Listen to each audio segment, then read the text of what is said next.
Happy softball season. It is softball eve. What is up, everybody? We are so excited for the premiere of Good Morning Softball America at night. Gray Robertson, Tara Henry. Tara, we're back together. It's another season. How are you? Oh my goodness, Greg. Good evening. Good morning, Softball America, and good evening, good afternoon.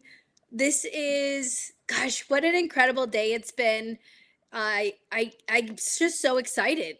I can't even speak. I'm so excited about what we put together, and especially on National Girls and Women in Sports Day for us to get ready just a day before season starts. I can't wait, and just happy to be back with you. I'm so excited. This is our season preview show. So we're going to dive into all the Power 5 conferences. We're going to talk mid-majors. We're going to talk conference championship predictions. We're going to talk dark horses. We're going to talk the top 10, the preseason top 10 and the Softball America poll. We're going to discuss it all. But of course, Tara, we have to start with the big news that came out today with Softball America. This show, Good Morning Softball America, is one of six that will be taking part in the Softball America podcast network. We'll be introducing the shows throughout the evening, but this show, hosted by us and Tara, occasionally some other folks might pop in. We'll see. It'll be every Wednesday morning, so we hope that all of you out there will join us from wherever you are around the country and around the world for Good Morning Softball America.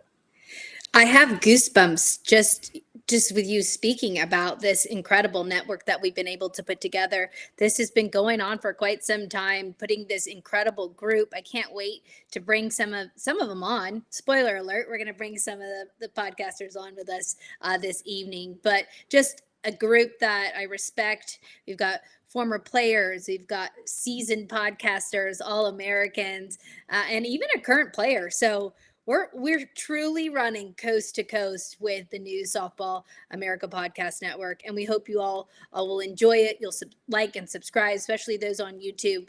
Make sure you hit that subscribe button. Yeah, and speaking of, real quick, I've already seen a couple chats. The chat is open, but yeah. Tara, what is the best way to join the conversation on any of the shows? Oh, hi, everybody. I just opened up the chat as well. Just head on over to YouTube. That is the easiest way for us to see your comments. If you have any questions, Gray and I will be able to see them on our chat, our live chat screen on the right-hand side. Hi, Emily. Emily says, go Vols. Thank you for joining us this evening. Again, there we go. Hold on. Mark Barnett, my favorite listener and viewer already. Gray is looking sharp for sure. Correct. You're exactly right. This is a new tie. I got it for my birthday, and here it is, coming out for the Softball America Good Morning Softball America premiere. I love it. You are looking quite snazzy, Gray. I actually had to go and change because Gray was dressed so well. So just looking forward to getting into the previews. But again, go on over to YouTube, and we can see all of your questions and comments over there. So before we dive into the conferences, dive into the biggest stories, let's introduce some of the podcasts that will be a part of the Softball America Podcast Network. You're going to hear me on Wednesdays, but that's not the only place, because yes, Softball America has decided that Gray and Tom is a good idea to cover the SEC. Tom Canterbury and I will be hosting It Just Means More Softball, the official Softball America podcast covering the SEC. Hello, partner. Good to see you. Hey, great. Tara, how's it going? I feel a little underdressed, but happy to be here with you. Tom, thanks for joining us. Thank you for joining the podcast network. I know you guys have been doing this for a while, and I know you both know the SEC back and forth, and just can't wait for both of you to cover the SEC. Does it really just mean more? Yep. Shrug, head tilt. It does. Yes.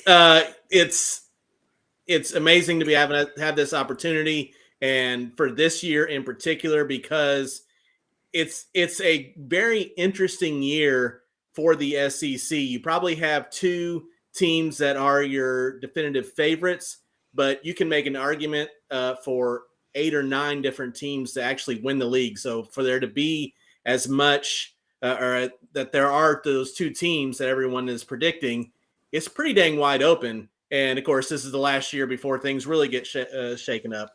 next year. So it's going to be a lot of fun to cover this league this year. Yeah, and our show, it's going to be a lot of fun. If you've listened to the Out of the Box podcast, that's still going to be there. But the Advancing to First segment, the one that covers the SEC, that will be our show here with Softball America, the It Just Means More Softball podcast. So we're going to be talking about the whole conference. We're going to be interviewing players. We're going to be interviewing coaches. We're going to be just doing our usual shtick, but with some other folks joining us as we talk about the SEC. A league where it just means more. But as Tom, as you mentioned, the last year of the SEC that we've come to know for the last 12 years, before there was a change back in 2012. And then Texas and OU will be here, and we'll have even more to discuss.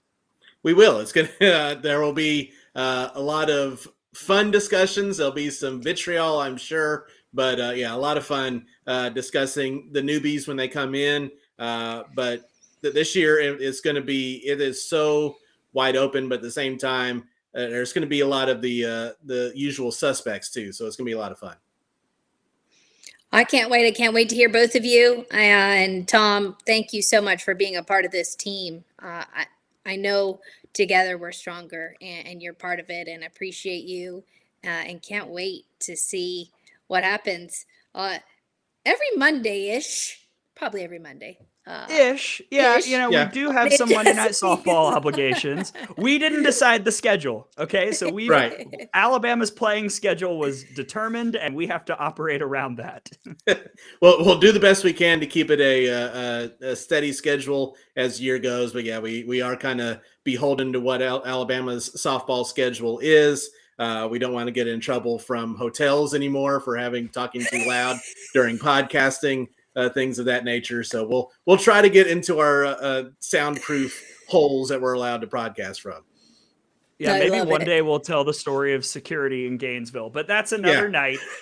This will be every Monday starting next week, or I beg your pardon, starting 2 weeks from now on February 19th. The premiere will be part of a doubleheader on February 13th. More on that in a bit. But for now, Tom, thank you so much. Good to see you. Thank you. We'll see y'all later. Thanks, Tom. So that's It Just Means More Softball, Tara, the SEC pod, and the league will be changing very soon, but not this year. Not this year. You've still got Oklahoma and Texas over in the Big 12, and I mentioned that premiere doubleheader on February 13th. The other show that will be dropping that night is 10 teams, 2 rings, with one of our favorite Oklahoma Sooners, Nicole Mendez. What's up? Hey, you guys. How are y'all? Hey, Fantastic. Nicole. Oh, man. I was listening, and I was like, Texas and OU soon to be in the SEC, but for now, ranked 1 and 2 in the Big 12. So I'll take it while I can get it in the Big 12. I'll take those top 2. Well, Nicole, I know I speak for our entire staff and for Gray and all of us at Softball America. We feel so lucky and so fortunate to have you joining us and providing not only your expert knowledge, but real game-like experiences. And that's what I love about you is you've played it, you've been there, you've lived it, you've been in the cooker, you played in Oklahoma City, and we're just again better with you, and again better, stronger. So thank you so much for jumping on board and being a part of this incredible podcast network. Are you kidding? I think I told you this. I might have told my agent whenever she told me about it, but I was like, man, I'm gonna get the chance to talk to even more people about softball. Sign me up. I think that sounds like a great gig. So I'm so excited to be able to see season unravel and start to come into fruition. It's been a long year. I've been seasonally depressed without my softball. The fall was a tough time, but no fear, spring is here. Tomorrow softball season starts, so I'm fine now. I'm okay. So yeah, I can't wait. Well, and Nicole, I talked about the SEC not changing. The Big 12 has changed. Now you got UCF in there. You've got Houston. Things have ballooned up a little bit. Now the Big 12 has 10, as your podcast name alludes to. So it is going to be a different look for the conference this year, right before the Sooners and the Longhorns head out the door. Yeah, I'm so excited to see what these new additions are going to bring. UCF already right in the middle of the rankings. They're in 6th. They're a tough team. I got to call their regional a couple of years ago, and I was really impressed with what they're doing. And I mean, their staff is incredible. They have some of the best players in the country. It's going to be a shakeup. I think this is just going to be the tip of the iceberg for what the season is going to be. It's just going to be a lot of shaking up. It's going to be, okay, this is the prelude to the conferences changing. So I think everybody's going to kind of keep an eye on the Big 12 and see, all right, how do they handle all this new season, new traveling, new schedules? How's it going to go? So it's Big 12 leading the way. It's going to be fun. And Nicole, I know that there's been some big news out of OU, and Love's Field is getting close to being done. Do you have any update on that? And have you walked it? Were you a part of the day where they walked the stadium? You know, I was actually in Norman today. And I didn't walk inside, but I really did this. I like snuck around the outskirts, and I was like that little kid peering over, and I was like, oh, what's going on here? And I saw the stadium from the outside, and I was just struck by the magnitude of the stadium. And I just think it's so fantastic that a softball stadium can look like that. And so I'm over the moon to see how the fans pack out that place, and to see not just OU playing in it, but other Big 12 teams playing in it, other teams playing in it, and they're getting the experience of, this is what college softball can be. It's what it should be. It's what it's going to be in the next few years. So I'm over the moon for it. Yeah. Well, as Tara said, we are just so excited that you're a part of this podcast network. 10 teams, 2 rings, the official Big 12 podcast of Softball Great America. name, yeah. I agree. Retweet. Premiering February 13th, and then every Tuesday, Nicole Mendez, you're going to be talking to the biggest names, you're talking about the biggest stories in the Big 12. It's going to be a ton of fun to watch that conference all season long, like you said. Oh man, I can't wait. Let's get it started. Let's go. Love it. Well, thank you so much, Nicole. We'll get going, and can't wait for Tuesdays to learn all about the Big 12. It's gonna be fun. It's gonna be fun. Thank you, guys. Thanks, Nicole. So there we go. 2 of our podcasts have already been presented. Well, 3, including, Good Morning Softball America. Yes, and Nicole is going to be calling some of the Flow softball games this year. You're going to see her popping up all over the place on your television or whatever media you engulf softball. There will be a lot of Nicole Mendez on this podcast feed as well. Tara, I'm so excited. Like, what? I'm a little biased because I'm part of one of the shows, but I mean, this No, is you're so part of, great. what, 2 of the shows. Not 2 even of the one, shows. 2 of the 3 yeah. we've mentioned. Yes. No, it has been really incredible. And I think when we take a look at it, what's going to be really unique is we're going to add some more. And I think that's the fun part about it, is giving young, talented players, former players, young, talented, aspiring journalists a chance to come on here and talk about softball. And that's really what it's all about, is having different voices throughout the country. And this has been a dream, and a dream of mine as a former softball player, to take a look and have a platform where all these voices can be on and talk and discuss and debate and analyze games. It's just, it really is a dream come true. It really is. And we're going to introduce everybody else once we get to their conference as we start to do our season preview. But we will start with a little general conversation, Tara, and look at the top 10 in the Softball America top 25. You and Brady did an excellent job answering all the burning questions for many hours from the viewers when the preseason Are we poll going to go came through out. that again? We're not going to go through the whole thing again, but 'twas the night before season. We've got to talk about the top 10, and we will begin with the Oklahoma Sooners, the unanimous number 1 amongst every publication and probably every voter who makes a ballot for the college softball top 25. Doesn't matter the poll, the Sooners have been at the top, and it's not a surprise. 3-time national champions, maybe not quite the slam dunk portal year like most seasons because they lost Jordy Ball, but they did pick up Kelly Maxwell. They've added some other impressive pieces. And of course, one last go round for just that senior class, which is off the charts. Well, for those of you that have been on Softball America, their YouTube channel, we were fortunate enough to have Coach Gasso as our first guest. And when I spoke to Coach Gasso, it was really special to hear her kind of view on this season. I know last season they were under a ton of pressure, that entire team, the coaching staff, the players, and still got it done under pressure. But there's a freeness about Coach Gasso, and I think this team is, again, the one to beat. When you've got May, you've got Maxwell, you've got Deal, Monticelli, and Keeney in the circle. You've got 5 elite arms. And then, like you said, Gray, you got an offense that and a senior class that can flat out get it done. Terry Jennings is going to be at shortstop for the Sooners. When you look at Ella Parker, the freshman Ella Parker, and Cassie Pickering, and it just doesn't stop. And you'd think with losing Jordy Ball, that would be a little bit of a gut punch, and you'd argue that the Sooners just keep reloading.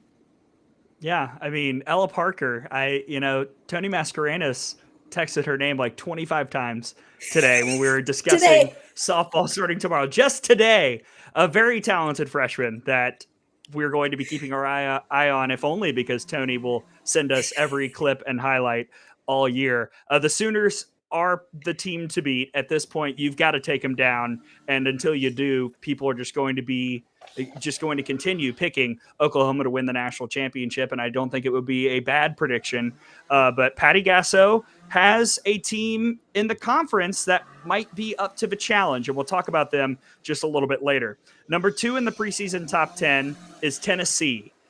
Tennessee picked to win the SEC by the coaches by a single point, 137 to 136 over Georgia. This is a Lady Vols squad that brings back Kiki Malloy. It brings back pretty much the entire offense minus Mackenzie Donahue and Lair Boutte. Pitching-wise, you've got Carlin Pickens, you've got Peyton Gottschall. Ashley Rogers is gone, but Karen Weekly has talked about how we're going to see some of the other younger arms start to make more of an impact, like a Charlie Orsini, who got a few looks last year, but will certainly have a bigger stage. This is a Tennessee team that won the league last year, won the tournament, and got to the World Series. And they've got a lot of experience back from that team that accomplished so much. I think, Gray, when we're taking a look at these preseason rankings, and I know we've had loads of questions on various social media channels, when you take a look at a pitching staff, like you just mentioned, Pickens, Gottschall, Orsini, and White, it shows that there's experience and potential there. And Carlin Pickens, she's throwing 70 up in the zone and on. She is really, really tough to beat. And with Peyton Gottschall, the veteran, as well, Karen Weekly really did an incredible job leading that team just a season ago. So again, the Tennessee Vols are up there at number 2 for good reason. And I think we'll get an idea of how the Vols come out here heading into the beginning of 2024. But I like what I see out of Knoxville. Yeah, and I'll remind everybody, last year on Softball Media Days, when Tom and I were talking to Coach Weekly, she said Carlin Pickens is the best athlete we've ever had at Tennessee. So there's a lot that she can do to get better after what was a pretty solid freshman year. Great start, kind of middle, okay finish, but we know what she can do when she's at her best. Number 3 is Florida State, picked in the preseason top 10. The Noles lose Kat Sandercock. They lose Mac Leonard, but they've got a lot of power bats. Michaela Edenfield has returned. Devin Flaherty, speed for days. Kaylee Mudge is going to be such an important part of that lineup. And Lonnie Alameda has shown over the years, maybe even last year was preparation for this season, that she will use the whole staff, sometimes in one game. So it'll be interesting to see how Florida State utilizes all the arms that they have available this year. I think you're absolutely right, Gray. And when you take a look at Lonnie Alameda and the way she uses her arms, she's got another arsenal. Do we know who's going to step up and be the go-to? We don't know that yet, but Royalty, Reed, Bach, Wilson, and Gooden, the young one.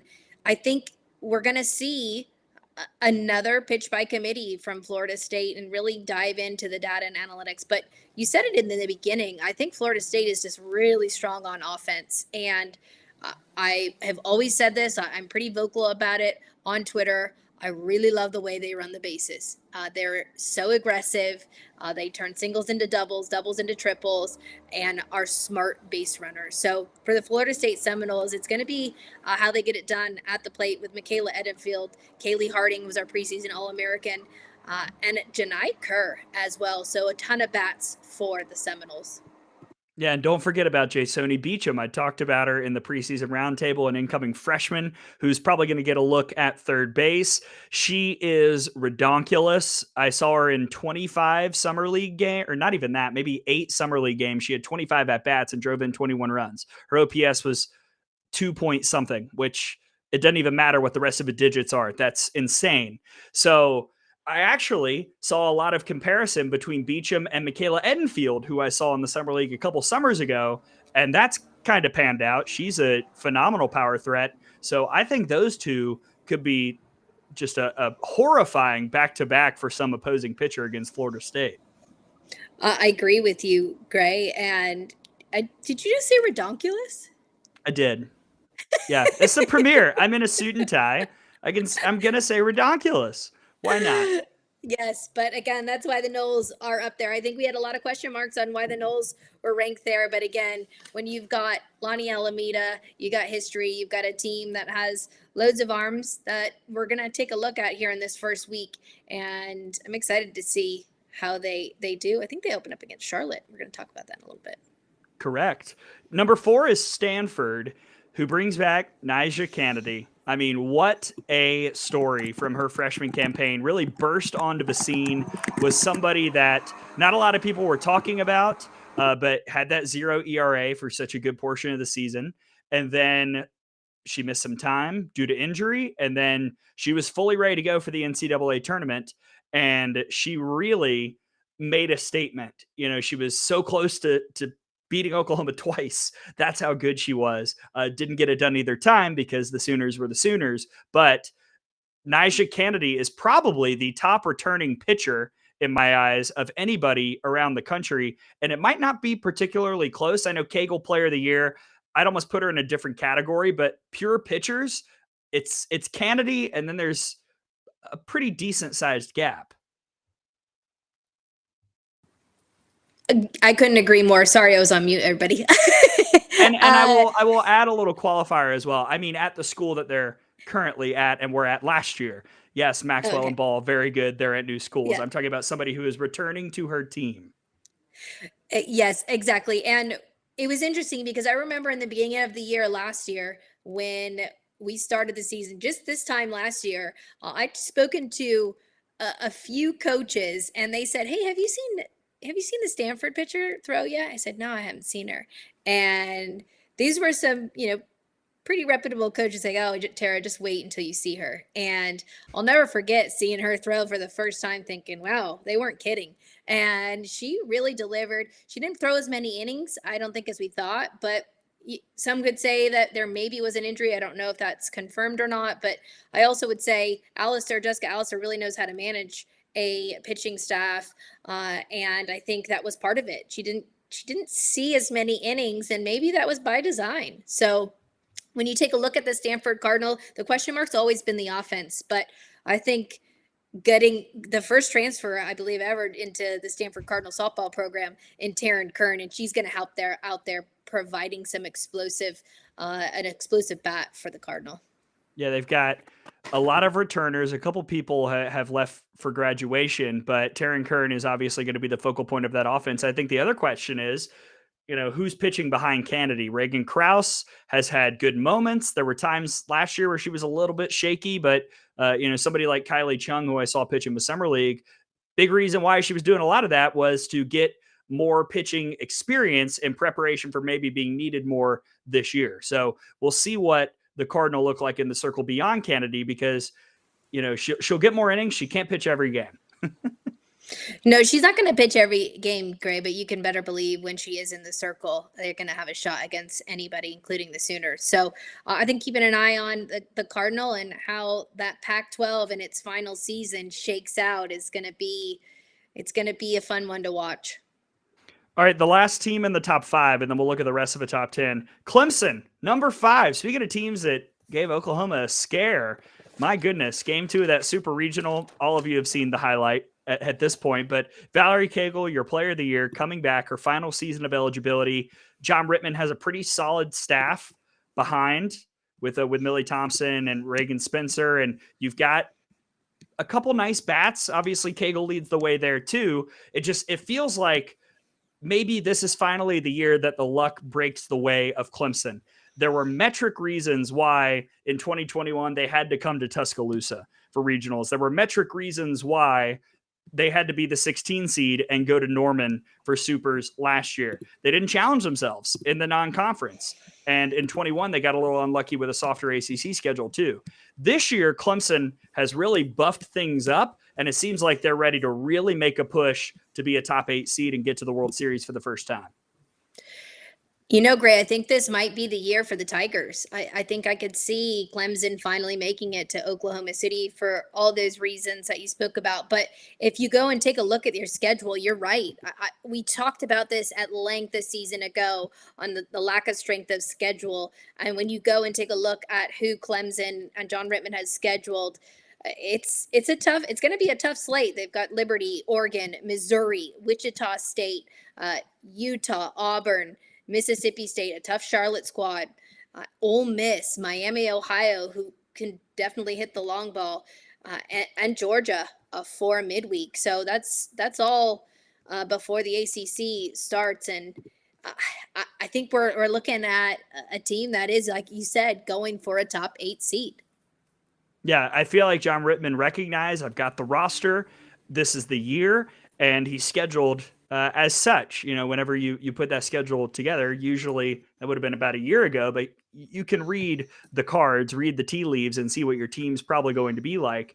And I'm very excited to see what Valerie Cagle can do as an encore to her Player of the Year winning season last year. The rest of the top 10, 6 Georgia, 7 Texas, 8 Arkansas, 9 Duke, 10 UCLA.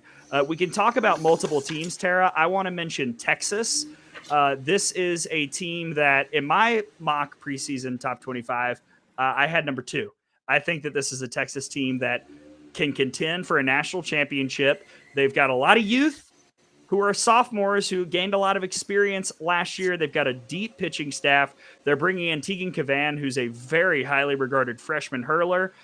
Mike White feels like he's got the roster. Now can they just find a way to get over that Sooner hump and win the Big 12 and compete for a national championship?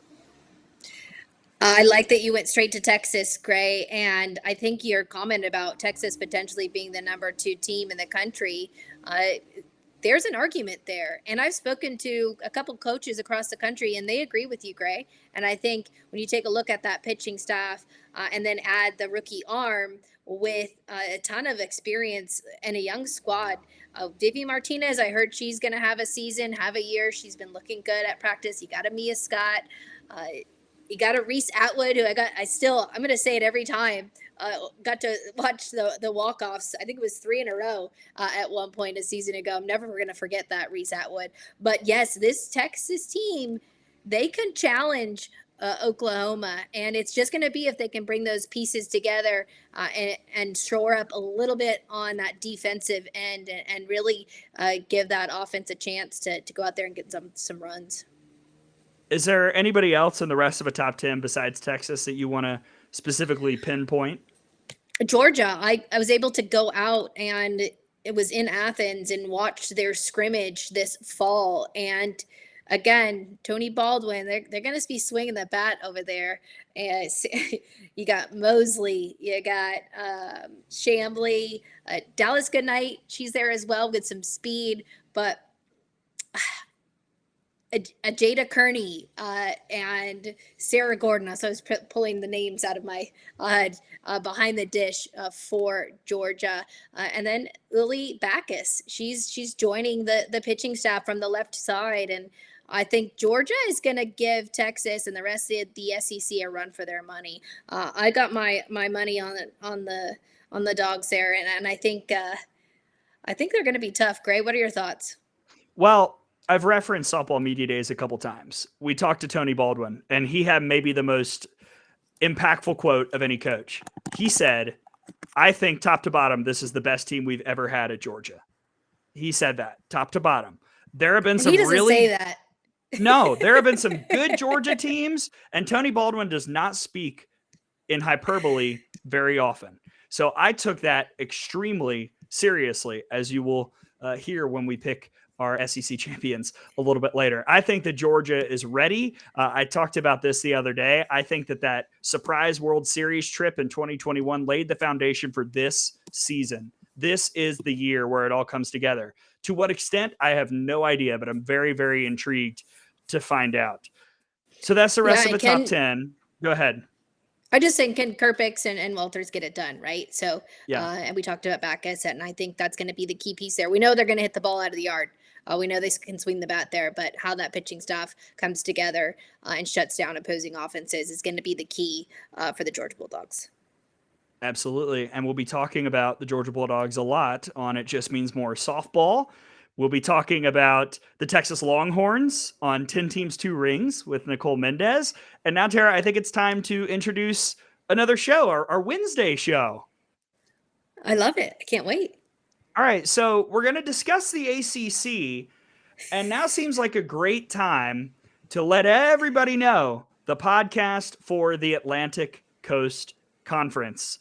It is, drum roll please, the Softball Speakeasy with Rainn Wilson and Kelly Torres. They could not be with us tonight, but both of them, Tara, left us and all of you at home a little video. Let's hear from Kelly first. Hi, really wish I can be there. My name is Kelly Torres, and I'm about to hop on a flight with my team, Duke Softball, to kickstart our season in Mexico. Super excited to start Softball Speakeasy with Rainn Wilson, my good friend. We have a lot of good things coming for you on the podcast, so stay tuned. Fans, my name is Rainn Wilson, and I'm the host of a new podcast called Softball Speak Easy. It's a show dedicated to following Duke's 2024 season, as my co-host is a current player on Duke's team, but we'll also share anecdotes of our playing days together and give you a behind-the-scenes look at what it's like to play at the Division I level. You can follow us at SB Speak Easy. New episodes come out every Wednesday, and our first episode is out right now. We can't wait to be a part of Softball America's podcast network. So Kelly Torres, that was Rainn Wilson right at the very end, and excited to have Kelly and Rainn be a part of this with Softball Speakeasy. Obviously, they're going to be looking a lot at the Duke Blue Devils. Kelly Torres currently on the roster. As you heard from her, she is in Mexico right now, getting ready for opening day tomorrow as we record.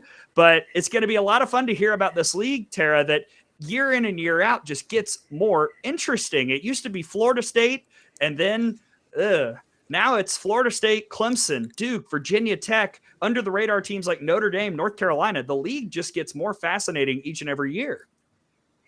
And yes, I want to talk about the ACC, but I want to talk about Kelly and Rainn. How cute are they?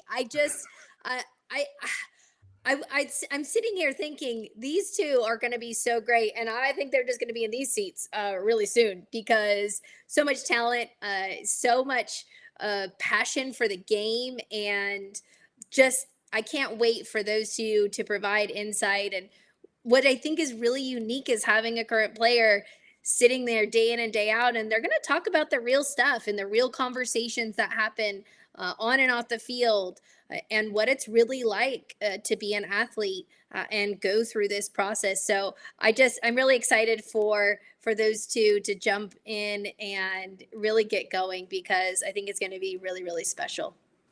Yeah, and that will be premiering next Wednesday, February 14th, and it will be every Wednesday night. So Wednesday, you've got Good Morning Softball America in the morning, Softball Speakeasy at night. Title-wise, it just makes so much sense. So we're really excited to have Rainn and Kelly, and like you talked about, Tara, to get the perspective of somebody literally playing in games tomorrow and throughout the year is going to be really fascinating. Big fan of Rainn and the work that she's been doing in the media sphere for the last couple seasons as an analyst. So I think that those two are going to do just a phenomenal job. I love this comment. Yeah, Rebecca, Rainn sounds like she's been doing this forever. Excited to hear their show every Wednesday. Yeah, so tune There we in go. and make sure you subscribe to the YouTube channel. You'll be able to get notifications when those two will be jumping on the podcast. So Duke is tied for second in the ACC preseason poll. They got a first place vote.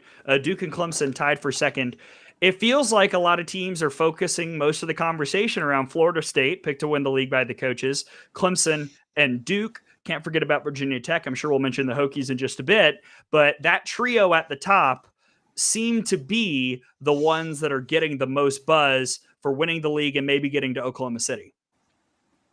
And when you look at this preseason poll, I know Florida State got 10 votes from the coaches poll, but you'd have to argue that Duke, with the entire pitching staff that they have involved with Marissa Young and sorry, I'm reading something.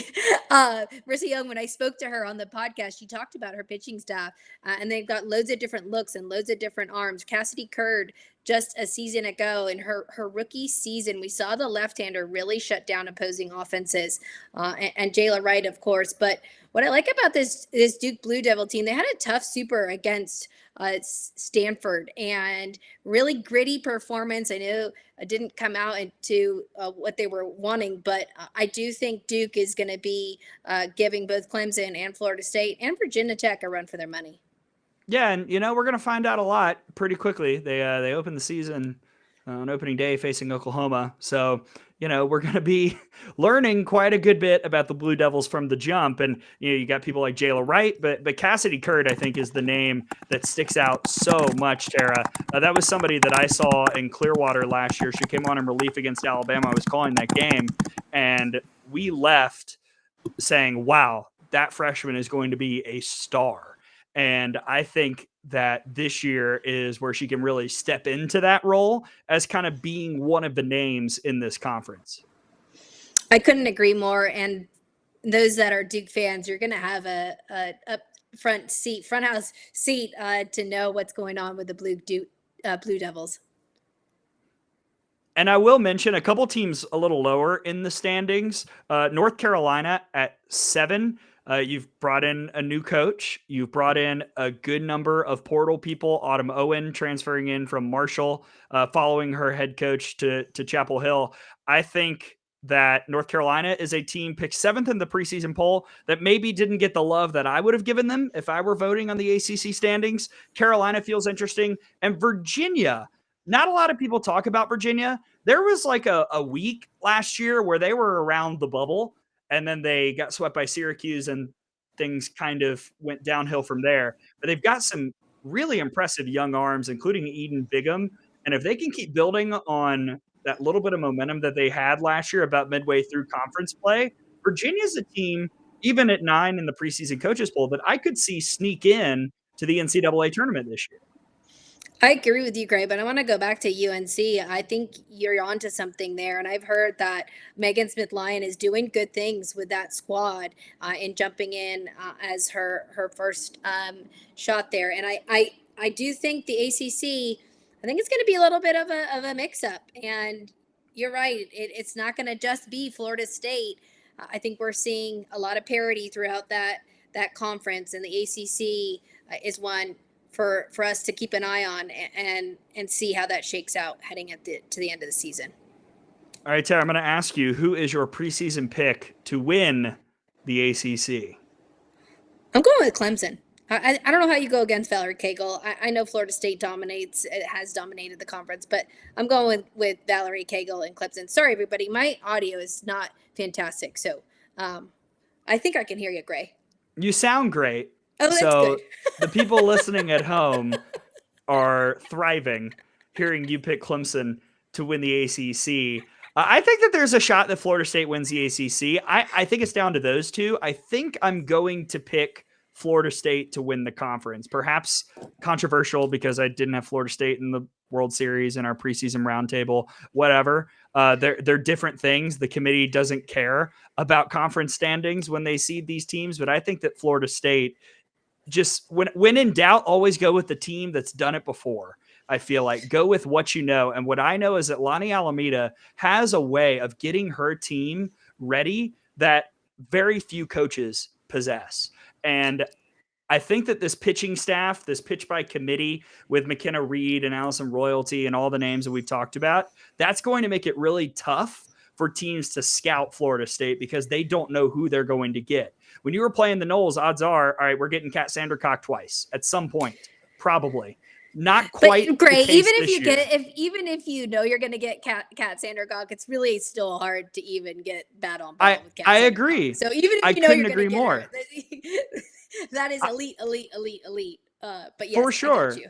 Yeah, my point is I think it's going to be perhaps just as challenging as preparing for a pitching staff with Kat Sandercock because you're not going to know what you're going to get. And that's something that Lonnie can use in their favor.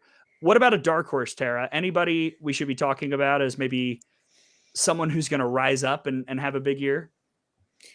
You know, I don't know that it's necessarily a dark horse, but I've got my eye on Virginia Tech and Emma Lemley.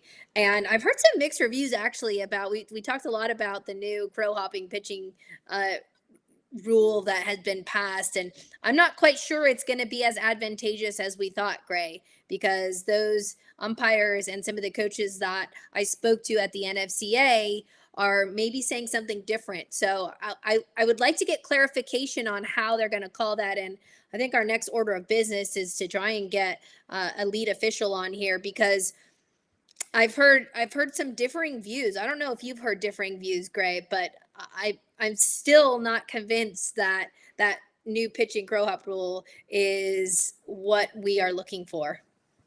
I heard what I would classify as confusion out of convention. So that's where that is. And we'll see when that first comes into play. But I also like Virginia Tech. That was going to be my answer as well. And I'll be calling the games when they come down to Tuscaloosa in a few months. I'm really excited to see what the Hokies can do. Last year, Emma Lemley struggled. That pitching staff as a whole just struggled. The year just kind of never came together. They were going through a couple staff changes. We'll see this year if Pete Demore, who we know can win and can win in Blacksburg, can get the ship righted and maybe make a charge past teams like Duke, Clemson, and Florida State and try and get back into the hosting conversation. So that's the ACC. We're both going with Virginia Tech as dark horses. Yeah, I think that that's a team to watch. And I'm excited to see what Emma Lemley can do. Let's talk about the Big 12. Shout out to Nicole Mendez. Her show will be premiering next Tuesday and airing every Tuesday. Shocker, the preseason champion, according to the coaches in the Big 12, is the Oklahoma Sooners. 2 is Texas, 3 is Oklahoma State, 4 is Baylor. You got some of the newcomers, UCF, BYU, Houston in the mix. 10 teams, Tara, and it feels like the league is going to be pretty good this year. Last year, I really liked some of the teams that missed the NCAA tournament, but I don't know how much of that talent will lead to bids in the postseason. And Gray, if you mentioned this earlier, take a look at UCF. Just jumping right in at 5 in the coaches poll. So that tells you that there is some respect there for Cindy Ball Malone and what she's been able to do with the Knights. And I was fortunate enough to go down to Orlando and see a little bit of what's happening at UCF. And it's just a really cool atmosphere there. It's a family atmosphere. Recruits should go and check it out. I can't say enough about Cindy Ball Malone and what she does. And I got to see her this summer as well in Dublin. And they're doing some good things. So I would keep an eye on UCF. And when we talk about sleeper picks, that would be a sleeper pick for me. I think UCF, when you take a look at Jazz Williams at short, and then they've got a freshman in Sierra Humphreys that I had a chat with when I was there. And again, I like what's happening down with UCF, and I think they're going to enter the conference and make some noise in the Big 12.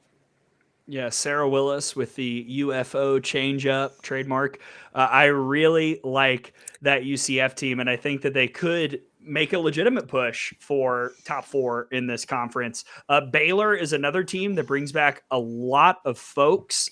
I think Texas Tech is an intriguing team to watch this year. That was kind of who I was alluding to. I felt like they were a good team that was never in the conversation for an NCAA tournament bid last year just because of the record and the RPI. But we'll see if Craig Snyder can keep on building there. And I mean, even Iowa State last year picked 9th in this preseason poll. They had some big wins late in the season over Baylor that probably kept the Bears from hosting in the NCAA tournament. So this conference, outside of everything that Oklahoma does to people, could be quite interesting and quite back and forth all year long. Yeah, when you look at Texas Tech, I was just looking at one point, they were leading the NCAA in home runs. So again, another team that gets a lot of extra base hits. And when you were talking about Oklahoma, we're talking about Texas. We didn't even get into Oklahoma State and what's happened with the Cowgirls over with Kenny Gajewski, and obviously losing Kelly Maxwell and Kenny Gajewski's reaction to losing Kelly Maxwell. But Lexi Kilfoyle, which you remember Lexi, she was at Alabama for a bit. She's going to be leading the charge over there for the Cowgirls. Oh, absolutely. It's going to be an interesting role for Lexi Kilfoyle. She's never really had to be the ace. She's pitched like an ace. I saw her do it at Alabama when Montana Fouts was struggling a little bit during the 2020 season. Lexi Kilfoyle shut out number 1 Washington in Clearwater. However, at Alabama, she was never the clarified number 1, and last year the number 1 at Oklahoma State was Kelly Maxwell. So I'm fascinated to see how she responds to being the person that is given the ball in those big moments. And Oklahoma State, they're always going to have a pretty solid offense. They made kind of a late coaching change in that regard. So we'll see if there's any shift there for the Cowgirls. But, outfielders that excite me, Katie Lott, I hope she gets a lot of looks this season. She had a really strong 2023, didn't get a lot of chances to play. If she's a starter this year, that's a name that I would watch on that Oklahoma State team. I think that the Cowgirls are perhaps flying a little bit under the radar because so much oxygen is going to Oklahoma and Texas. And after the way the offseason went and after kind of being one of the favorites the last few years right behind Oklahoma, Kenny Gajewski might like the chance to prove some doubters wrong because his team isn't believed in as much as they've been the last few seasons. And you have to remember something. There was a point of the season, which, Gray, you and I spoke about it, where Kelly Maxwell, she wasn't at her best. And Lexi had to come in and really clean up some innings. And she does throw a really heavy ball.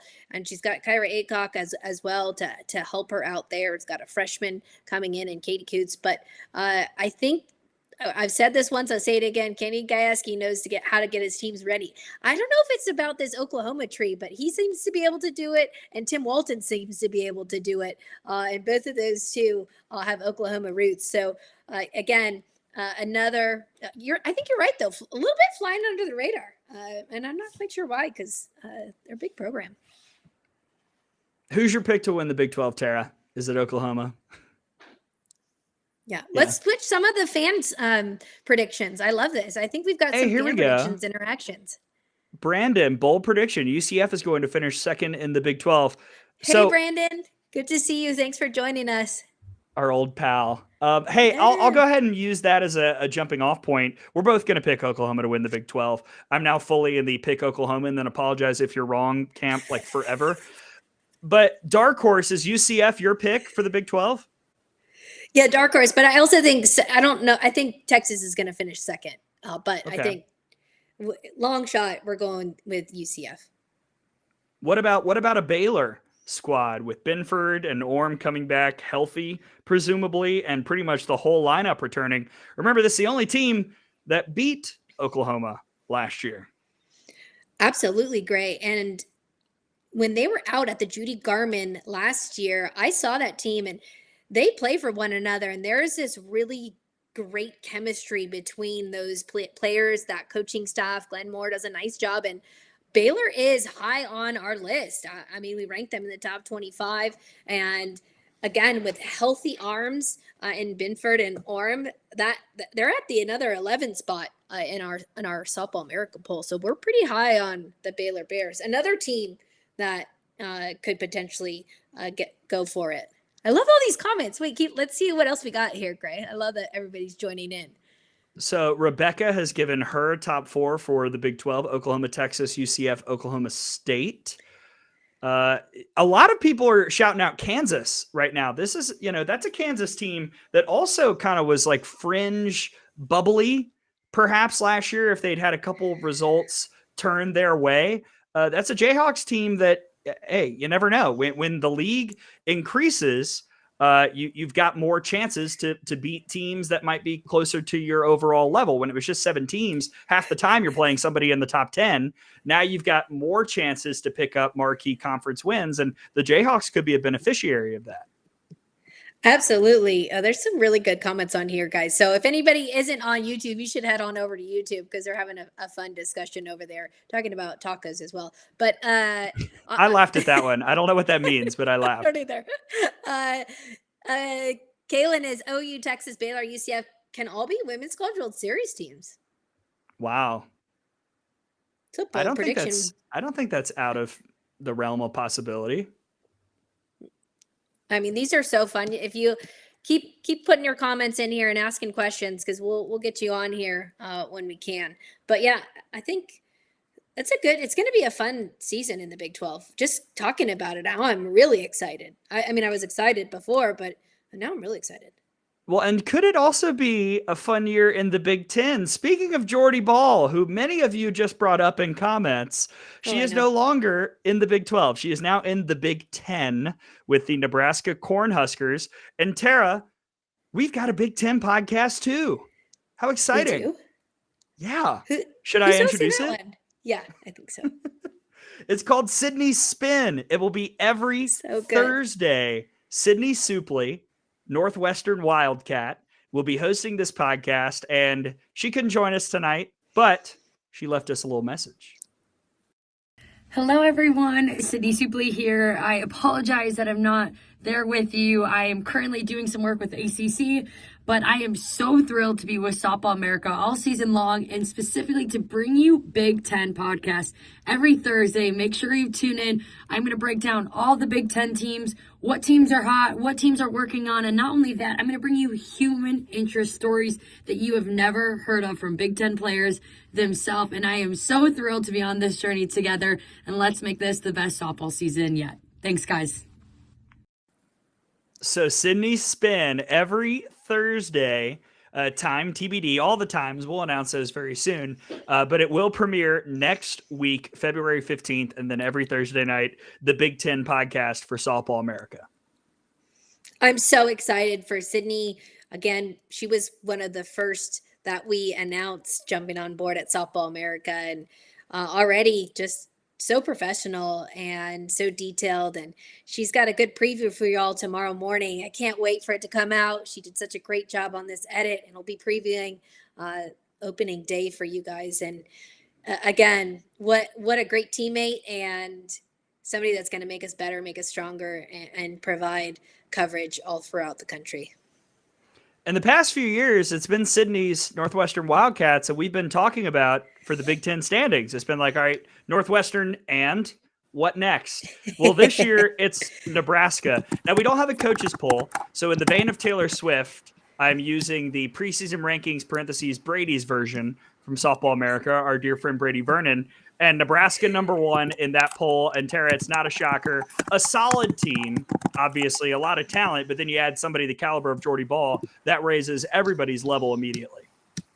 Absolutely. And, it's every year I always forget that we're not going to get a coaches poll out of the Big 10. But when you just talk about Jordy Ball and the impact of one softball player and what she's had on the community, we saw it with Nebraska's Fan Day. We had Rhonda Ravel on the podcast and elevating not only Nebraska softball, but the entire surrounding community and inspiring the next generation of softball players. But both of them would say it's not even all about Jordy Ball. I love that both of them give a lot of the credit to that senior class.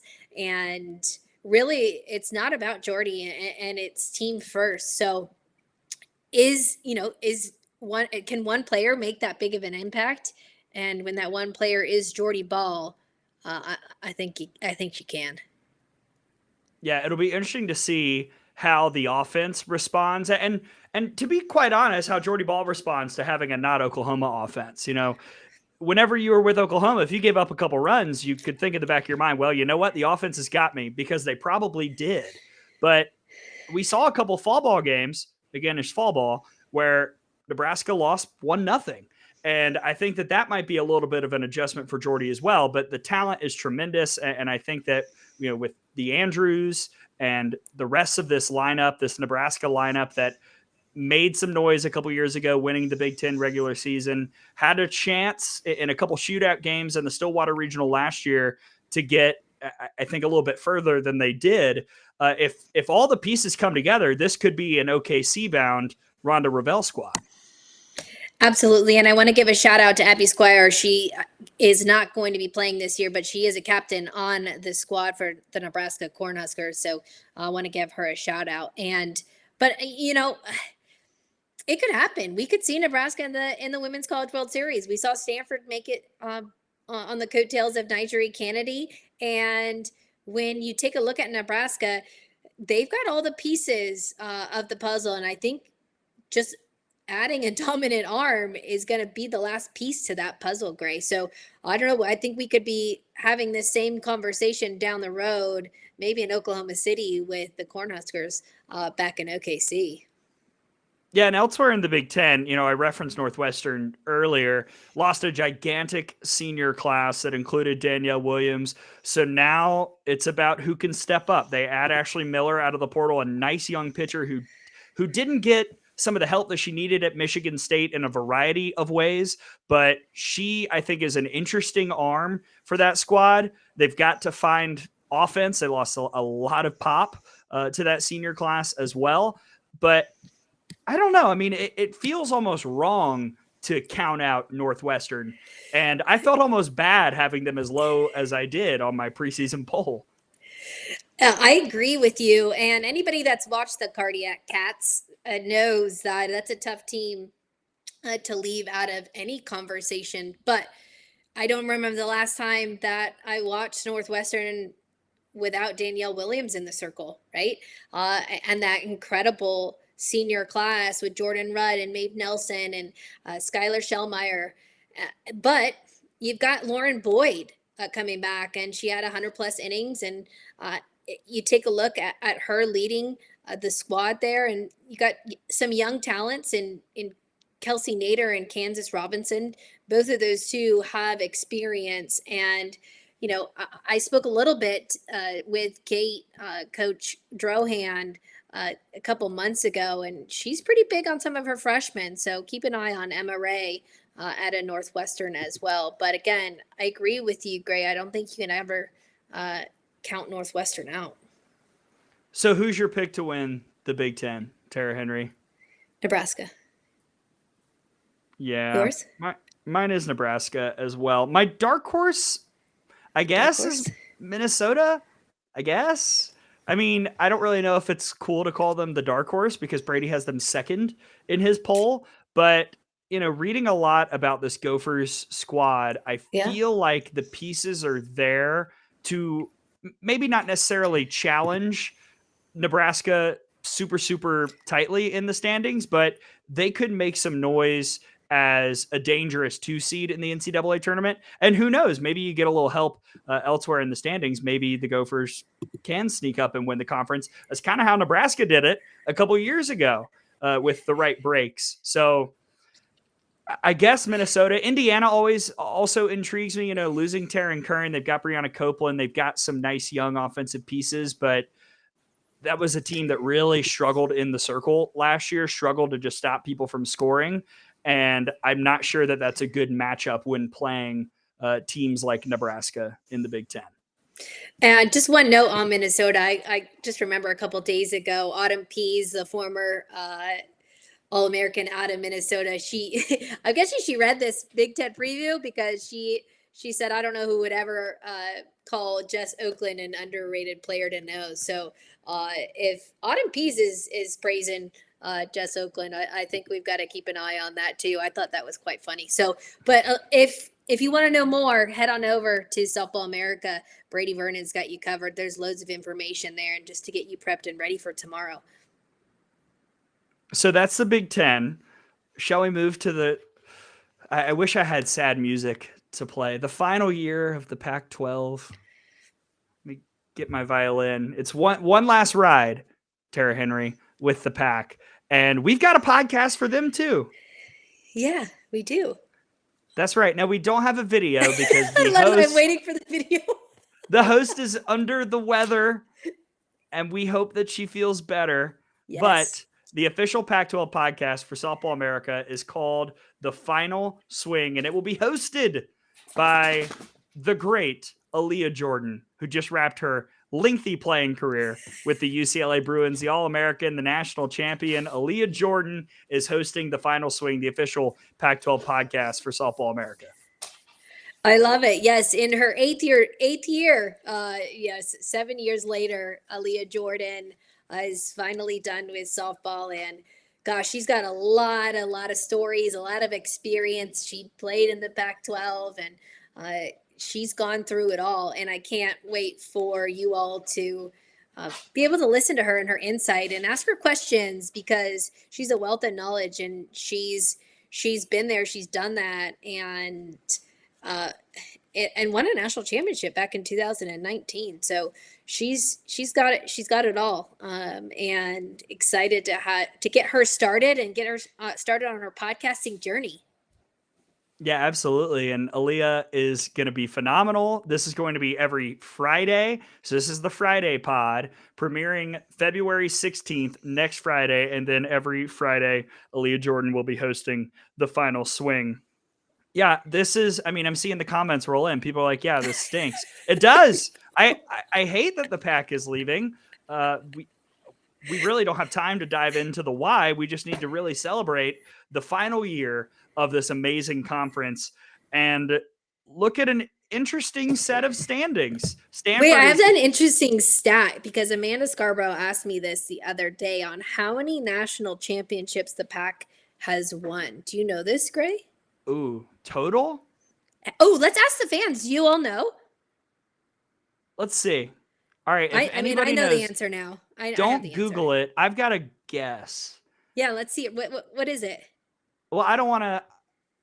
I guess don't say it. Don't say the answer yet. We'll let the listeners come in. How many softball national championships does the Pac-12 have? Does the Pac-12 have? I'm going to go with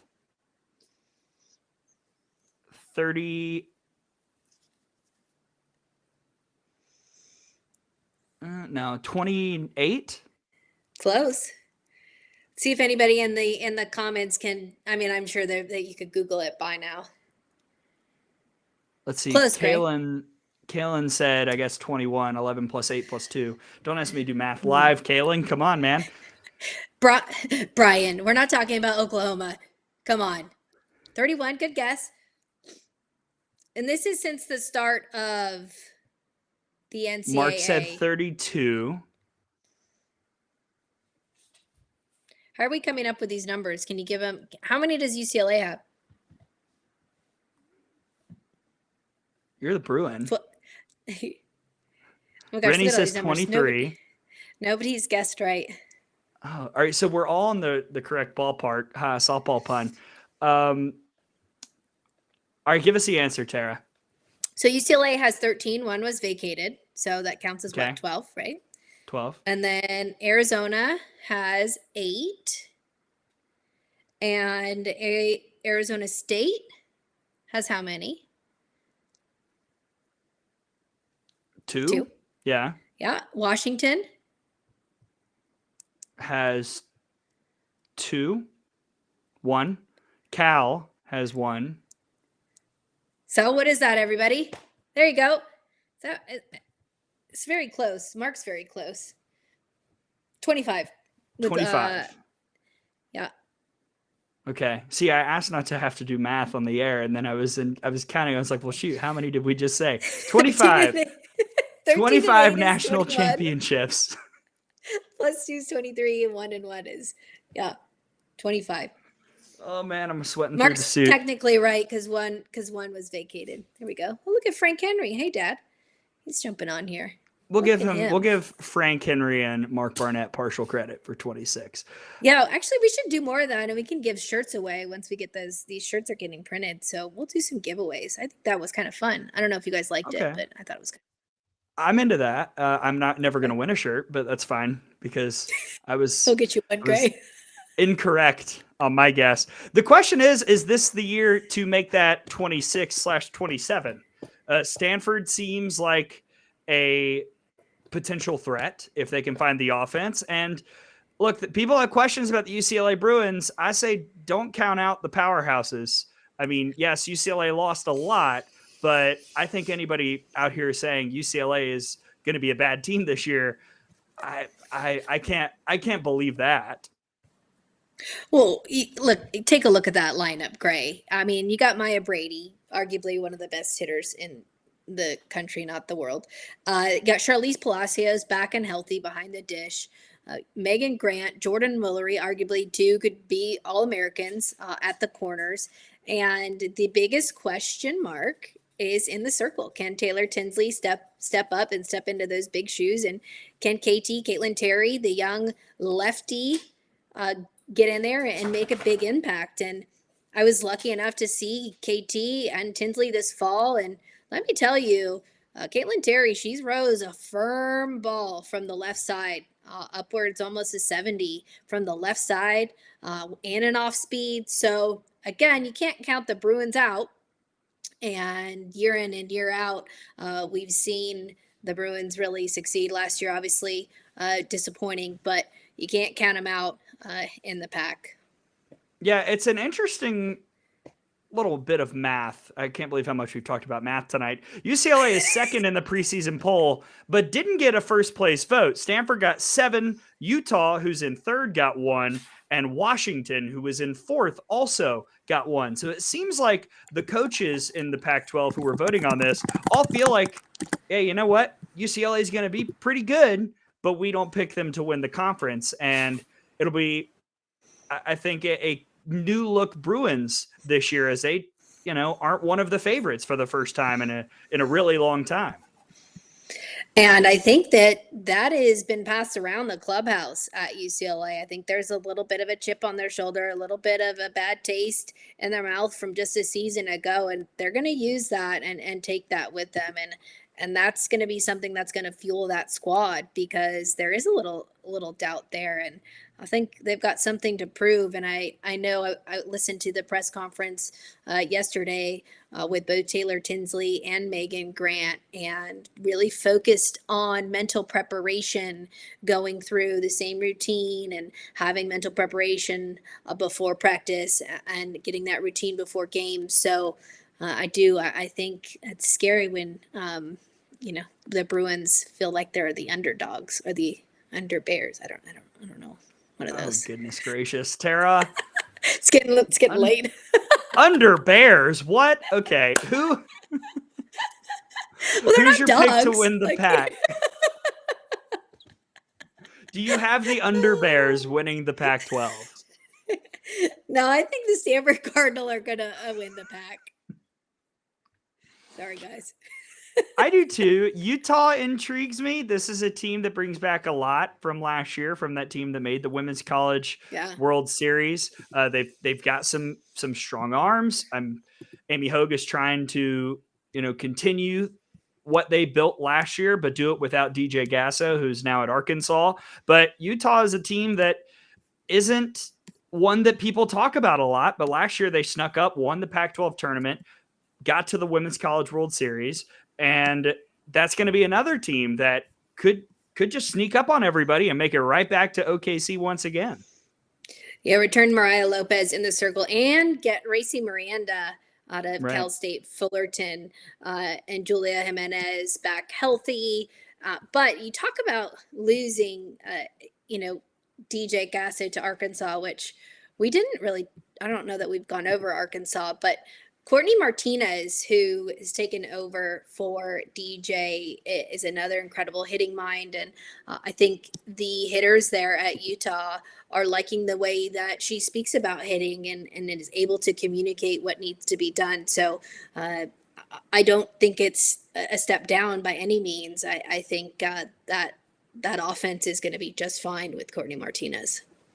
Got a lot of people in the chat saying Utah for the Pac-12. I'm going to take Stanford as the Pac-12 champ.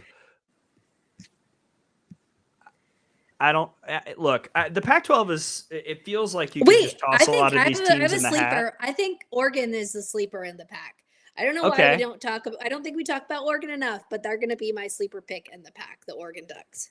Stevie Hansen, Morgan Scott. It's a pretty good 1-2 punch in the circle. You know, as we look at dark horses, I don't think they're going to win the league, but I would bet a good amount of property, I bet the farm, that Arizona is not going to miss the NCAA tournament again this year. This is a really, really good offense with Olivia DiNardo. They've got Devin Netz back pitching. If they can continue to build up the staff a little bit, this is an Arizona squad that I feel like is primed for a bounce back. Caitlin Lowe did something that's really, really hard to do when you're a young coach, and that's when things go wrong, make every adjustment you possibly can. And she did. She brought in a whole new staff, brought in Josh Bloomer, brought in Christian Conrad. Yeah, I think that this is an Arizona team that is going to certainly bounce back from last year and make the NCAA tournament, lock it up, and perhaps challenge to be a host squad. We'll see. I think it's going to be an epic last season in the Pac-12. And that Pac-12 tournament, which I believe is in Palo Alto, is going to be – I'm going to be there. I think that's going to be epic, the last Pac-12 tournament to ever happen. And Brandon's picking the Under Bears to win the Pac-12. Sorry, guys. They're just not dogs. Like if I was, I would, they're just not a dog. That's okay. That's correct. They're not. So that's the Pac-12. The final conference that we're going to talk about before we discuss a few mid-majors and then wrap up the show is the Southeastern Conference. And we mentioned earlier how tight the preseason poll was, literally a singular vote dividing number 1 Tennessee, number 2 Georgia. Those two seem to be at the top. We've talked about those squads. Tom and I have extensively discussed what we're calling the mushy majority in the conference. It feels like you could order 3 through 9, maybe even 10, any way that you want in the SEC. You got a lot of teams who are trying to figure out who they are in the early going. And because of that, it's hard to know how things are going to shake out just because there are so many unanswered questions around the league. So many unanswered questions. You take a look, you got LSU, Arkansas, Auburn, Alabama, Florida. Florida got a first place vote. I wonder who was voted first place vote for Florida in the coaches poll. And then a young Texas A&M squad, which if those of you that are on here, you should check out the Trisha Ford Texas A&M interview. She's just one of my most favorite people. And I think in her second year there, the Aggies are going to be tough. And she loves a little competition, and she loves how the Pac prepared her for the SEC. But again, you take a look at that list, Gray. Then you have South Carolina with Alana Vaughter. You got Kentucky, Missouri, Ole Miss, Mississippi State. It's just, it doesn't stop. And then you add OU and Texas. It's just, I don't know how anybody's. That's going to be a fun one next year. I would like to pinpoint South Carolina at 9. There's no shot they're going to finish 9th in the conference. They're going to be top half of this league with Vaughter. I've been on this kick for since the off-season pod we did. The Big South Carolina fan. The schedule is favorable. Vaughter is such a difference maker for that program. They bring back a lot of bats, and if they can continue to get better, I saw improvements last year from the year before. They lost Bloomer, but we'll see if they can continue to get better and better. I like Jory Hurd, and Bettenbaugh pitched well down the stretch for South Carolina behind Vaughter. Again, I think the schedule is favorable when you look at the SEC. I think South Carolina is a top 5 team in this league. I've felt strongly about that for months, and I'm not changing my tune now, Tara Henry. You heard it here first. Gray is all about South Carolina. I'm not quite sold yet, Gray, but that's why, that's why we have a season. And I want to see how much of an impact it was for Josh Bloomer to leave and head over to Arizona on that offense. Obviously, gaining Alana Vaughter, and hear that she's going to, play both sides of the ball. So she's going to be a two-way. She wanted to hit. And I think that was part of the reason that she transferred, is to be able to play on both sides of the ball. So I'm not sold yet, but I could be convinced. So I think taking a look at the Gamecocks the next couple of weeks will allow me to do that. Anybody else in the league that you want to touch on before we make a pick? No. Does anybody on the comments have any questions about the SEC for Gray and I? I agree with you, Rebecca, on that. Somebody just asked what's Bama's outlook. I know Gray was at practice today. Gray or scrimmage. How does Bama look? Give us a little bit of the insider news on the Alabama Crimson Tide. I would be delighted to do so, Tara Henry, and shout out to past guest on this podcast feed, Caleb Rowe, new Alabama assistant head coach, not associate head coach, beg your pardon. But Caleb Rowe, giving her a raise already. I'm such a believer.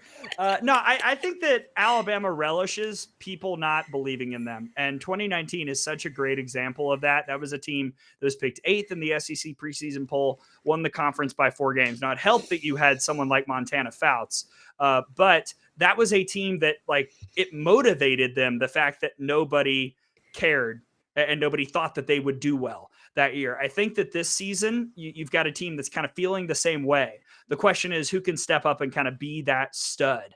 A lot of people are going to learn the name Jocelyn Brisky. She's a freshman pitcher, perhaps another 2019 comp worth making. She has been very, very impressive every time I've seen her, and she's still getting better and better as she gets used to college. Jayla Torrance, Alex Salter, Lauren Essman, Ailey Johnson's changeup is great. Kayla Beaver coming in from Central Arkansas. Coach Murphy has talked about how this is a staff. He's going to use everybody, and he's not afraid to do it. And so the pitching is going to be really, really tough to prepare for the opposition. Offensively, I like the pieces. It's all about putting it together. Can Jenna Johnson finally do what we've seen her do in flashes in her career? Bailey Dowling, same question. Larissa Pruitt was great in the final 3 weeks of the regular season. Can she bring that energy throughout the year? I think that the pieces are there, and it's all about the buy-in for this team. Do they buy the message that Coach Murphy, Coach Bro, Adam Arbor, Ryan Emery, Lance McMahon, the whole gang is selling? If they do, then that camaraderie that we saw lead Alabama to the World Series last year, a real belief in each other, which I think was why Alabama made it to Oklahoma City, that could be something that catapults them to something special this year. But we'll see. No one's played a game yet. So I'm excited to watch them and to talk about them for my job. Well, I love how much passion you have for the Alabama Crimson Tide. And that's one of the reasons that, we have Gray on here with us, because I don't know very many other people across the country that knows more about not only Alabama Crimson Tide, but almost every team in Division I. So I love that you love the Alabama Crimson Tide. And I know when I asked that question, you're like, oh, do I get to talk about Bama? Of course. And it's not like I do it anywhere else.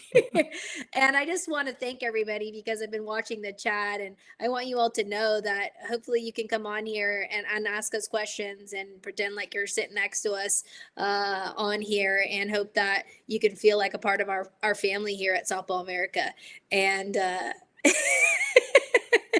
one of our old reliable Fang Nye saying, can't wait to have Gray cover OU next year. Heck yeah, let's rock and roll. I'm ready.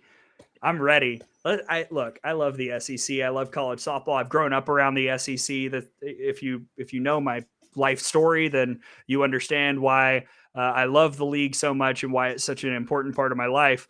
But this year, it's so complex softball wise, and I think that is such a good story right before everything changes, I've seen some comments about LSU. This is an LSU team that was picked third in the preseason coaches poll that I've got low just because I need to see them show me that they can get back to OKC because they have underperformed the last few seasons.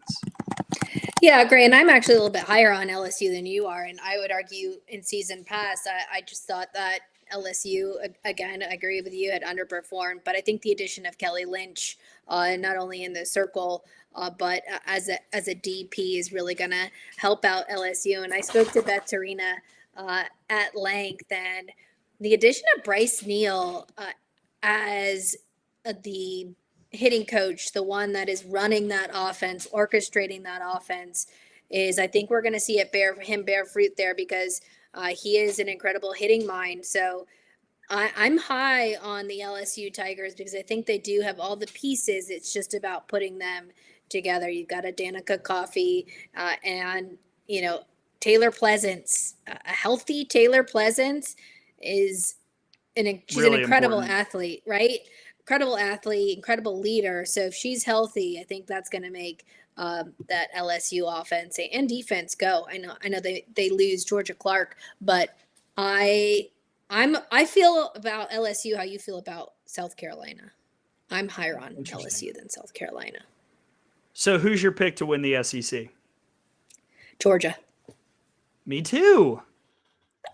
Oh, we I'm agree. agreeing a lot. How about the fans? Who's your pick to win the SEC this year? And hopefully we can get you up here and who your pick is. Georgia Bulldogs for me, Georgia Bulldogs for Gray. Mark says dim dogs. He agrees with us. The dogs. Athens is great. I can't wait to go to Athens this year. Just a small aside. Love Athens, Georgia. You should go there if you ever have a chance. Oh wow, we're Rebecca getting a lot says of Georgia. Tennessee. Georgia or Tennessee. A&M? A&M is an Tennessee. interesting answer. Yeah. Georgia, A&M, interesting. Tennessee. Oh, I like this question. Annie. Thanks, Annie. Tourney championship will be Georgia versus Bama. Wow. We haven't seen that ever in any sports. That's new. Thank you, Annie. And by the way, the tournament is in Auburn this year, a team that we have not mentioned yet, who's got Maddie Penta coming back. But, Alabama and Georgia, that's just like basically an even drive down to the plains. So that could be a really fun SEC tournament championship if it got to that. Well, I appreciate everybody jumping in here. Oklahoma is not in the SEC, so you can stop that, Brian. One more year. Then we can. Then that'll be an actual answer. All right. So dark horse. I've got South Carolina. Who was your answer? LSU. I don't know if they're a dark horse, but okay. I think Brady chose Texas A&M. So if Brady was on here, he would say the Aggies as well. He's going for Texas A&M. Okay. I think Arkansas, we really haven't talked about Arkansas yet. They've got a really, really potent offense. That's where DJ Gasso went. Nia Carter, I've been on the train. People, if you aren't talking about Nia Carter, talk about Nia Carter. She is impressive. Rylan Hedgecock is back, and it's all about the pitching staff for the Hogs with Reese Burline and Morgan Linestock and a big staff that actually is very similar to Alabama. I think there's a lot of connective tissue in how those staffs might operate this season, but Arkansas is certainly another team to watch in the Southeastern Conference. Those are all the Power 5 teams and all the Power 5 conferences. Tara, what mid-majors, before we get to opening weekend, should we be on the lookout for? I know that you've had a high affinity for what Stacey Newman-Denise is doing out at San Diego State. Absolutely. And gosh, remember a year ago, the Aztecs making it to the Super Regionals, getting out of Los Angeles and facing off against Utah. San Diego State is going to be another tough squad. Miami, Ohio, Liberty, Charlotte. When you take a look at those three, and then you can't ever leave out Wichita State and Chrissy Bredbenner and the Shockers there. So those are a couple. I know we could probably do a separate pod on teams outside of the power conferences. What are we going to even call it anymore? Is it power conferences? It's it's about to change. I said Power 5. It's going to be Power 4 after the Pac-12 closes up shop. So I don't really know. I will say one team that you didn't mention that I would like to highlight is South Alabama. They've got a lot of returners coming back on that team. Yes, Louisiana does still count as a mid-major, and that's certainly a team that is going to be potent this year. But South Al's got Olivia Lackey, who every year it feels like catches an SEC team napping, goes into their place and wins. Mackenzie Brasher, really impressive bat. I think that South Alabama feels poised to make a jump in the Sun Belt this year. So I don't know if they're going to beat Louisiana and win the league, but I think South I know we Al haven't is a even team talked worth about watching. Louisiana, another team. You're right, Gray. We didn't even get into Louisiana and the Raging Cajuns, but another team to keep an eye on. Always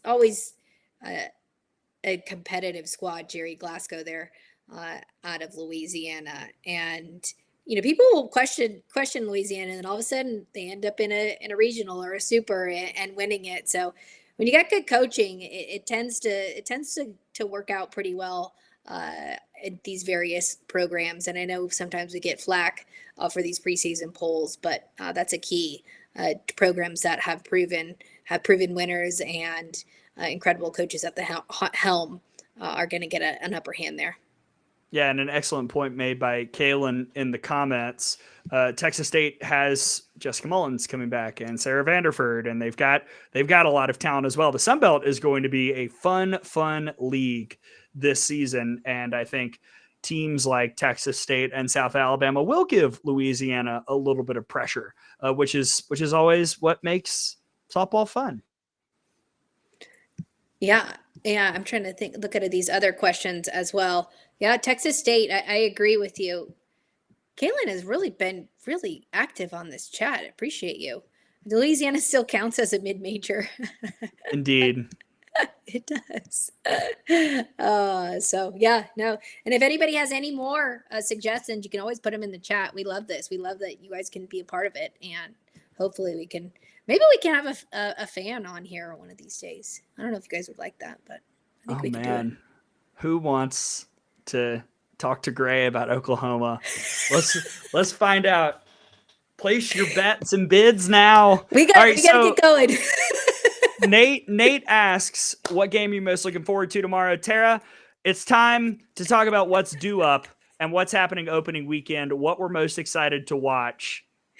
I know that a lot of eyes are going to be on the matchup tomorrow in Puerto Vallarta between Duke and Oklahoma. Sure is a heck of a way to start the season for both of those squads. And what a way to do it. When I spoke to both Mercer Young, I got to speak to Mercer Young and Patty Gasso. Duke really likes to schedule tough competition early and really get, Mercer Young getting that squad ready. But right out the gate, a ton of top 10 matchups. But for me, the game, are we just talking about tomorrow or just the weekend? Let's go the whole weekend. What sticks out? Obviously, and this happens to be a hometown thing for me, I think it's Texas UCLA.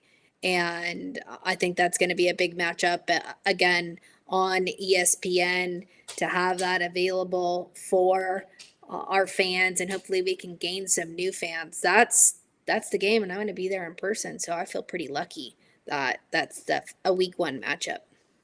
Yeah, shout out to our friends Beth Mowens and Michelle Smith. I texted Michelle earlier today. They're going to be on the call for that Friday matchup in Westwood between Texas and UCLA, which again is on ESPN. That is so huge for opening weekend. Basketball is full swing. Like, there is so much going on, and softball. And what else? What else? The Super Bowl? What? Oh, right. the Super Bowl. Sorry. So, excuse me. And softball is on ESPN that day. Like, I am all for it. I hope all the softball family heads on over to ESPN and really hikes those ratings up. Like, it's gonna be fun. Yeah, how did I forget the Super Bowl? Sorry to Taylor and Travis. That's my bad. And my boy Christian McCaffrey. Thank you. You know what you did. So opening weekend, a lot of eyes on Puerto Vallarta. Obviously, everything that UCLA is doing. Friday, they've got Texas. Also, Sunday, Oklahoma State, which is on ESPN as well. The other series I want to pinpoint, Tara, is what's happening in Waco. Baylor will have some shots at Tennessee, a team that they beat twice in Knoxville last year. And look, if Baylor wants to make a statement early, this is a phenomenal showcase to do so. And like you said, Gray, I think we could potentially see a repeat from last year. And this is a good test for Tennessee on opening weekend. Just so many incredible matchups the entire weekend. And I agree with you. I think this Baylor Tennessee game, we're going to see some pretty impressive arms in the circle, and it's all going to be who's going to play good defense and get that timely hit. Absolutely. And Fang makes a great comment as well. Yes, on Sunday. You've got Fang on Clemson, Oregon on MLB Network. That's part of a triple header on MLB Network, which is going to be really, really fun to watch before the rest of the festivities continue on Sunday. Bottom line, Tara, it's really just a fun opening weekend that leads into what should be as topsy-turvy a season as we've seen. I mean, Oklahoma's quite known. We understand. But elsewhere, everybody, I feel like, has at least one question mark. Yeah, I think it's up for grabs, right? It is a question mark. And if you want to take a look at the lineup up on the site on softballamerica.com, we're going to do a lineup every week heading into the weekend to give you the top 9 or 10 games. It depends on if we're going to use the DP that week, but we'll give you 10 games and the lineup card that we've got our eyes on. And again, once that comes out, would love for you all to comment with other games that you will be watching and be a part of this family. So, Tara, as we wrap up Good Morning Softball America at night, the season preview, the premiere of this pod, a show where we introduced all of the podcast network, where we have broken down as much softball as you can in a reasonable amount of time. What are your final thoughts? My final thoughts is I'm so excited for this season. I'm so excited for our sport. I'm so happy to be on the other side of the camera from you and just be able to give the coverage and expand our coverage. And hopefully, if you have comments and want us to do, other segments or have ideas, please reach out and let us know what you all want to hear. But hopefully we can bring you some pretty extensive coverage every single day of the week. And that's our goal, is to just be able to serve our fans and serve the sport of softball. And I can't wait for tomorrow. Oh my gosh. So Tom and I are getting in the car tomorrow morning. Alabama opens the season in Atlanta. We'll be on the air on the Crimson Tide Sports Network. My boards are done. Like it is almost surreal that it happened, that softball is beginning tomorrow, but it just excites me to no end. I'm so excited about this podcast network. Tom and I have got so many great ideas for It Just Means More Softball. I know that Nicole and Sydney and Aaliyah and Rain and Kelly have some phenomenal things up their sleeves as well. And Tara, I'm thrilled, just absolutely over the moon to be podcasting with you again. And if you want to see more about Softball America, Tara, there's a wonderful website that they can check out. Yeah, head on over to softballamerica.com and check it out. It's still a beta version, so give us a little bit of some slack there, but it's coming together, and can't wait for all of the new and exciting things that are happening behind the scenes. We'll have a webinar with Monica Abbott next week, and that will be available for our Founders Club members and our Dugout Club members. That will be next Tuesday, a webinar on the site, and we're going to have some fun announcements here in the next couple of weeks that I can't wait to share. And we might have a few new podcast hosts as well, Gray. Is there somebody else that we're going to have? That is what we in the business call a tease, and we will leave it at that. But we're not going to say, we're not going to give a clue. Can we give a clue? Well, it's Okay, let's give we'll give even more of a tease. There is a head coach who wants to host a show, and that head coach hosted a show that we have recorded, and it will be airing at some point next week. Day TBD. But it was really fun. I had a great time, and I didn't say a darn word on the show. Oh man, it's gonna be so great. We're just gonna keep expanding, and it's gonna be really fun. One last question. I think, Fang, this is a really good question, actually.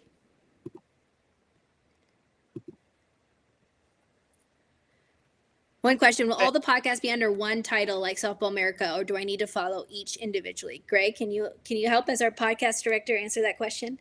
Well, thank you. That's why I wore this suit.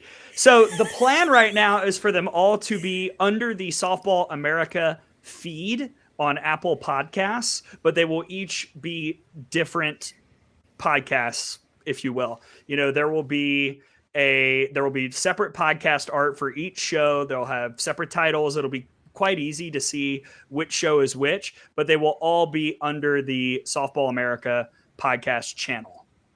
So you only have to follow one.